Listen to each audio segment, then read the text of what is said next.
সবকিছু ঠিক থাকলে আগামী বছরের রমজানের আগে অর্থাৎ ফেব্রুয়ারিতে হতে পারে ত্রয়োদশ জাতীয় সংসদ নির্বাচন। লন্ডনে বিএনপির ভারপ্রাপ্ত চেয়ারম্যান তারেক রহমানের সাথে প্রধান উপদেষ্টা অধ্যাপক ডক্টর মোহাম্মদ ইউনূসের বৈঠকে উঠে আসে এমন আলোচনা। এরপরই ফেব্রুয়ারিতে নির্বাচন ধরে নিয়েই প্রস্তুতি সম্পন্ন করছে দেশের অন্যতম প্রধান রাজনৈতিক দল বিএনপি। তবে চলমান অস্থিরতায় সেই জায়গা থেকে নির্বাচন পেছানোর ষড়যন্ত্রের আভাস পাচ্ছে দলের হাইকমান্ড। এ অবস্থায় প্রশ্ন উঠছে, এমন পরিস্থিতিতে কি ভাবছে বিএনপি? নির্বাচন পেছানোর সম্ভাবনার ইস্যুটি এরই মধ্যে উঠে এসেছে দলের জাতীয় স্থায়ী কমিটির বৈঠকে। সেখানে লন্ডন থেকে ভার্চুয়ালি যুক্ত হন দলের ভারপ্রাপ্ত চেয়ারম্যান।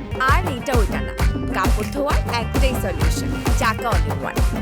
বৈঠকে উঠে আসে এনসিপির সমাবেশে নিবন্ধন স্থগিত হওয়া দল, আওয়ামী লীগের হামলা, মিটফোর্ডের হত্যাকাণ্ড ও কয়েকটি রাজনৈতিক দলের বক্তব্যে স্লোগান ইস্যু। পরে এ নিয়ে দলের মহাসচিব স্বাক্ষরিত একটি সংবাদ বিজ্ঞপ্তি দেয় বিএনপি। সেখানে বলা হয়, দলটি মনে করছে নির্বাচন পেছানোর ষড়যন্ত্র হিসেবে একটি মহল আইন শৃঙ্খলা পরিস্থিতির অবনতি করছে। আইন শৃঙ্খলা পরিস্থিতির উন্নতি ঘটাতে সরকারের প্রয়োজনীয় ব্যবস্থা নেওয়া উচিত। এ অবস্থায় রাজনৈতিক দলগুলোর অত্যন্ত সতর্কতার সঙ্গে নিজেদের কর্মসূচি নির্ধারণ করতে হবে বলে মনে করেন দলের নেতারা। অন্যথায় গণতন্ত্র বিরোধী শক্তিকে সুযোগ করে দেওয়া হবে।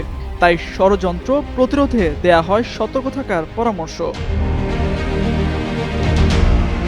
দলের হাইকমান্ডের পরামর্শ, সব রাজনৈতিক দলগুলোকে পারস্পরিক মর্যাদা ও সৌহার্দ্যের বিষয়টি প্রাধান্য দিয়ে অরাজনৈতিক কর্মকাণ্ড থেকে বিরত থাকতে হবে। সেই সঙ্গে মিটফোর্ড সহ দেশের বিভিন্ন স্থানে সংগঠিত হত্যার নিন্দা ও ক্ষোভ জানিয়ে অবিলম্বে অপরাধীদের গ্রেপ্তার করে আইনের আওতায় আনার জন্য সরকারের প্রতি আহ্বান জানান তারা।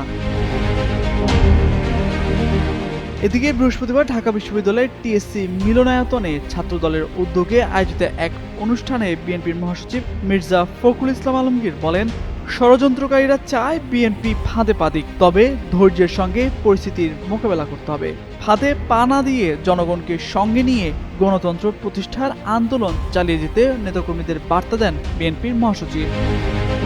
তামজিদ মির্জা, যুগান্তর নিউজ।